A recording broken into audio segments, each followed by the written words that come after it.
Hello friends, कैसे हो आप। उम्मीद करता हूँ सभी अच्छे होंगे।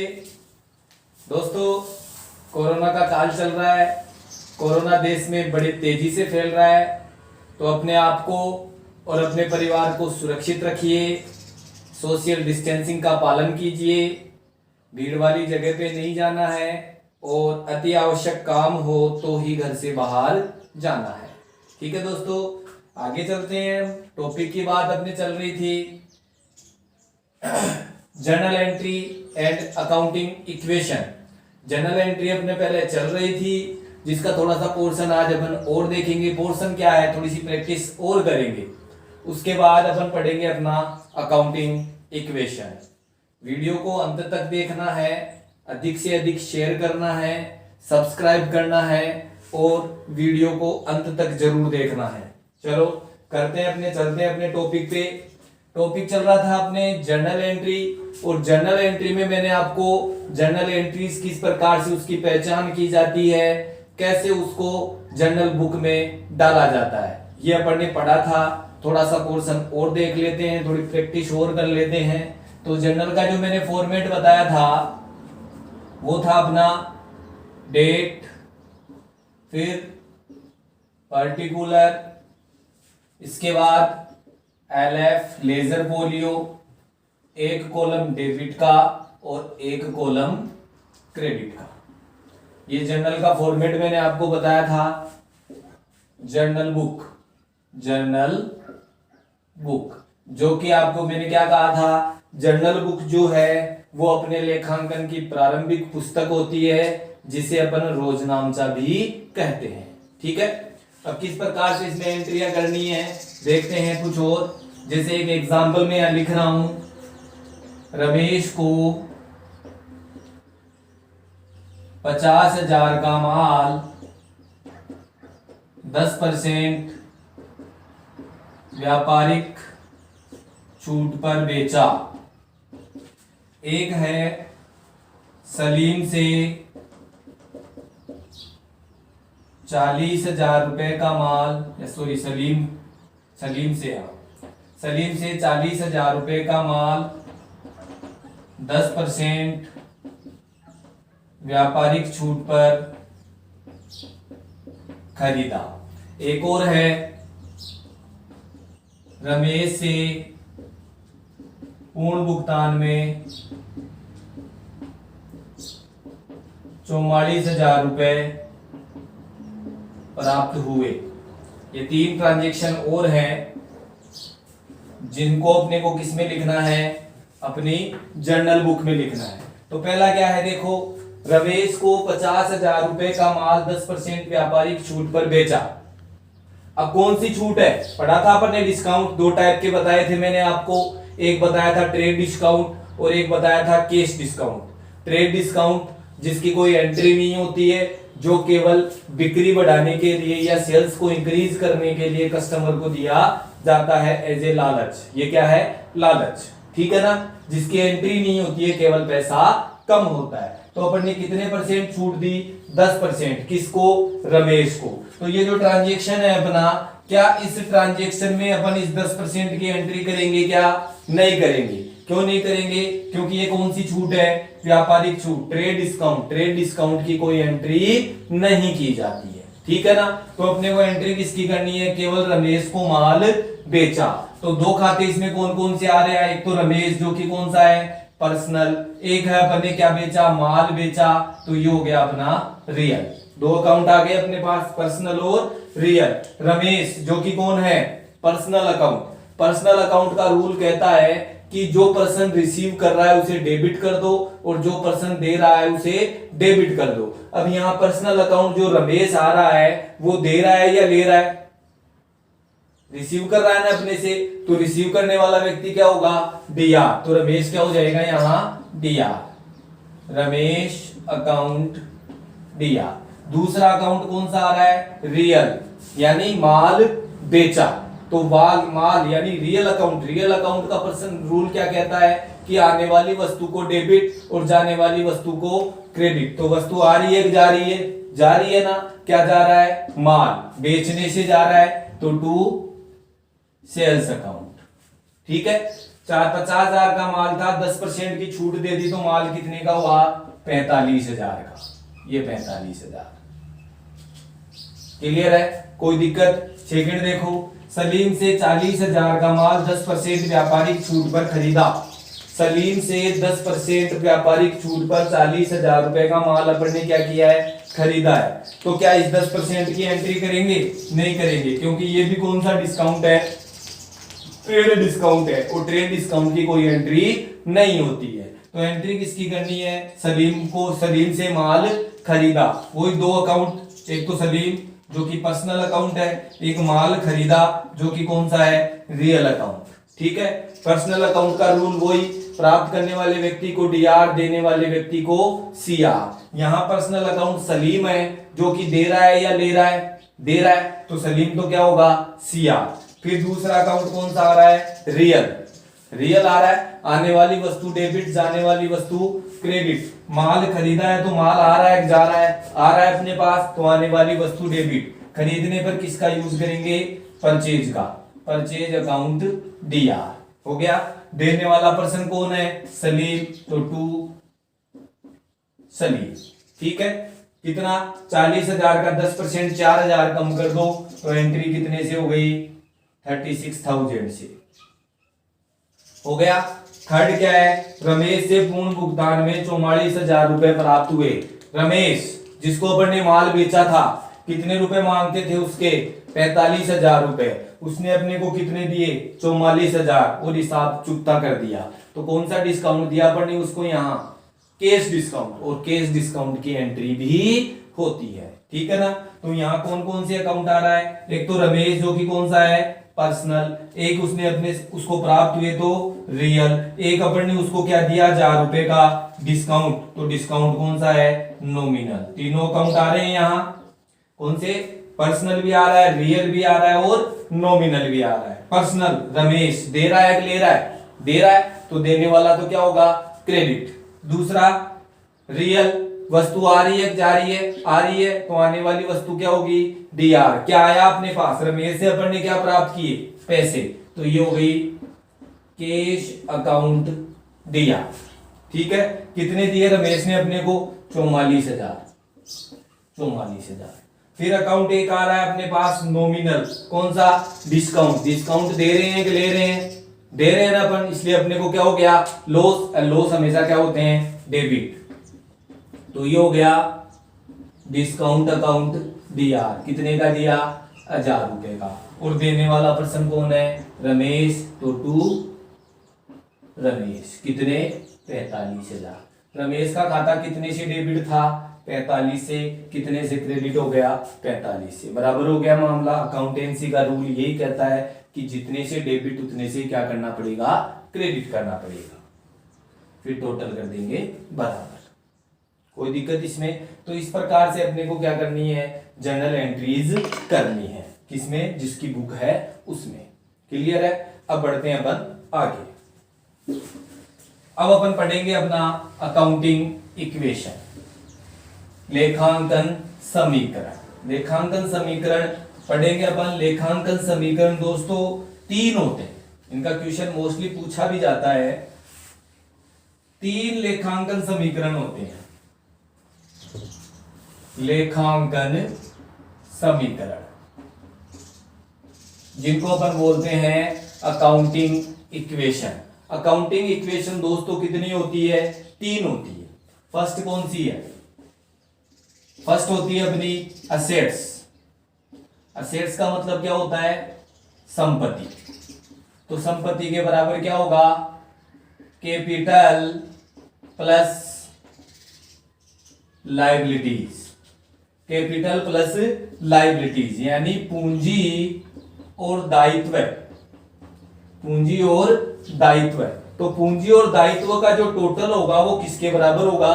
संपत्ति के बराबर होगा। या संपत्ति के बराबर क्या होगी? कैपिटल और पूंजी, सॉरी कैपिटल और दायित्व। सेकंड क्या हो जाएगा? कैपिटल। सेकंड इक्वेशन क्या होगी? कैपिटल। कैपिटल बराबर क्या हो जाएगा? Assets minus liabilities. Assets minus liabilities, यानी संपत्ति में से किसको घटा दो, दायित्व को घटा दो, तो अपने पास क्या निकल के आएगी, कैपिटल निकल के आएगी। और नंबर तीन क्या कहती है, लायबिलिटीज। लायबिलिटीज बराबर क्या हो जाएगी, असेट्स में से किसको घटा दो, कैपिटल को घटा दो, तो अपने पास क्या निकल के आएगी, लायबिलिटीज निकल के आएगी। तो ये 3 इक्वेशन आपको ध्यान में रखनी है। 3 इक्वेशन का क्वेश्चन या 3 में से कोई भी इक्वेशन पर्टिकुलर कंपटीशन एग्जाम में पूछी जा सकती है कि निम्न में से कौन सी इक्वेशन सही है। तो assets capital plus liabilities, capital assets minus liabilities, liabilities बराबर असेट्स माइनस कैपिटल, कोई सी भी इक्वेशन पूछी जा सकती है कि निम्न में से कौन सी सही है। तो ये अकाउंटिंग इक्वेशन है। अब अकाउंटिंग इक्वेशन का एक एग्जांपल अपन लेते हैं जिसमें अपने को क्या बनानी है, अकाउंटिंग इक्वेशन बनानी है। लेकिन अकाउंटिंग इक्वेशन बनाने से पहले आपको कुछ बातें ध्यान में रखनी है जो मैं आपको बता रहा हूं। क्या है, अकाउंटिंग इक्वेशन बनाते समय कुछ बातों का ध्यान रखना है। यदि किसी भी लेन देन में कोई भी नॉमिनल अकाउंट, मजदूरी चुकाए, मजदूरी प्राप्त की, कमीशन चुकाया, कमीशन प्राप्त की, इस तरीके का कोई भी नॉमिनल अकाउंट आता है, ठीक है ना, तो उसका प्रभाव असेट्स पे ना लेके अपन लिख देते हैं कैश या बैंक, उसका प्रभाव कैश या बैंक तथा कैपिटल पर होगा। पहली बात तो ये ध्यान रखनी है। कोई भी ट्रांजैक्शन है, जैसे मैंने आपके सामने लिख दिया मजदूरी चुकाई, तो इस मजदूरी चुकाई के ट्रांजैक्शन का जो इफेक्ट होगा वो किस पे होगा, एक तो कैश, या यदि नगद चुका रहे हैं तो कैश पे, बैंक से चुका रहे हैं तो बैंक पे, ठीक है ना, और इफेक्ट किस पे रहेगा, कैपिटल पे रहेगा। अब बढ़ेगी घटेगी अपने को पता कैसे करना है, यदि चुका रहे हैं तो घटेगी दोनों चीज, और प्राप्त कर रहे हैं तो बढ़ेगी दोनों चीज, ठीक है ना। सेकंड, यदि किसी माल को बेचने से प्रॉफिट या लॉस होता है, किसी माल को बेचने से प्रॉफिट या लॉस होता है, तो उस प्रॉफिट या लॉस का प्रभाव किस पे होगा, कैपिटल पर होगा।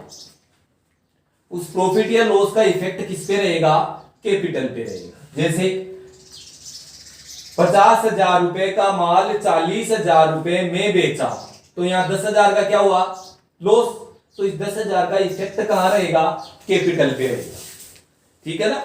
यानी माल बेचा तो स्टॉक पे तो इफेक्ट रहेगा, साथ में उस प्रॉफिट लॉस का इफेक्ट किस पे होगा, प्रॉफिट लॉस का इफेक्ट होगा कैपिटल।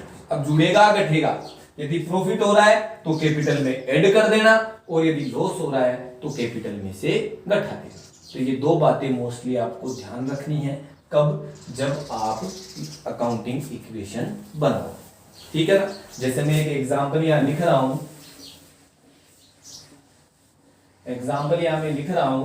क्या है एग्जांपल, आपके सामने रख रहा हूं, देखो 40,000 रुपए का माल, 2 लाख रुपए का फर्नीचर व 1 लाख रुपए नगद से व्यापार प्रारंभ किया। पहला ट्रांजैक्शन तो ये हो गया। सेकंड ट्रांजैक्शन है, रमेश को 20,000 रुपए का माल बेचा। तीसरा ट्रांजैक्शन है, दिनेश से 20,000 का माल नगद खरीदा। चौथा ट्रांजैक्शन है अपने पास, निजी उपयोग हेतु 5,000 निकाले। नंबर 5, प्रकाश को 2 लाख का फर्नीचर बेचा। नंबर 6, 1 लाख रुपए की मशीन नगद खरीदी। 1 लाख रुपए की मशीन नगद खरीदी। ठीक है। नंबर 7, प्रकाश से 2 लाख प्राप्त हुए। नंबर 8, फिर अपने पास है एक ट्रांजेक्शन, वो लिख रहा हूं मैं, क्या है, मजदूरी 2,000 रुपए चुकाई। नंबर 9, अपने पास है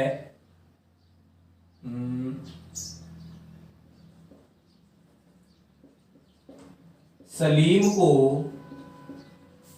40,000 सूची मूल्य का माल 60,000 में बेचा। ये ट्रांजेक्शन अपने पास है और आपसे कहा जाए कि अकाउंटिंग इक्वेशन बनाइए, तो कैसे बनाना है? देखो मैं यहां बता रहा हूं, ये तो हो गया अपना एसआर नंबर, ये हो गया अपना क्या,